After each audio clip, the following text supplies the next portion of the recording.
तर तिकडे येवल्यातही वादळी वाऱ्यासह पाऊस झाला। बोकटे शिवारातील 2 एकर केळी बाग उद्ध्वस्त झाली। शेतकऱ्याचं लाखोंचं नुकसान झालं। कांद्याला अपेक्षित बाजारभाव मिळत नसल्याने शेतकऱ्यांना मोठी आर्थिक गुंतवणूक करत केळी पिकाची लागवड केली, मात्र वादळी पावसामुळे हे पीकही उद्ध्वस्त झालं।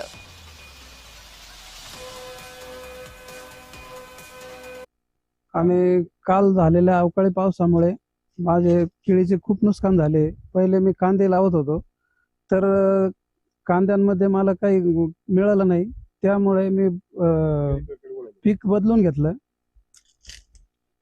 घेतलं केळी पिकाकडे वळालो। तर त्याच्यात पावसाने किंवा वादळी वाऱ्याने खूप नुकसान केलं।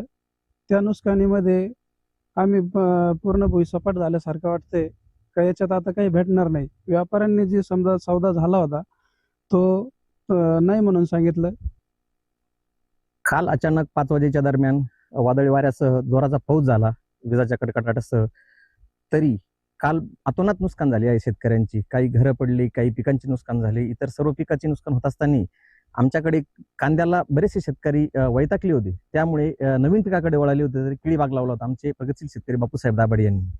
तर त्यांची काल त्या वादळामध्ये अतोनात नुकसान झालेली आहे आणि त्यांच्या हातातोंडाशी आलेला घास पूर्ण हिरावून घेतलेला आहे। तरी शासनाने त्वरित दखल घेऊन त्याला जास्तीत जास्त नुकसान भरपाई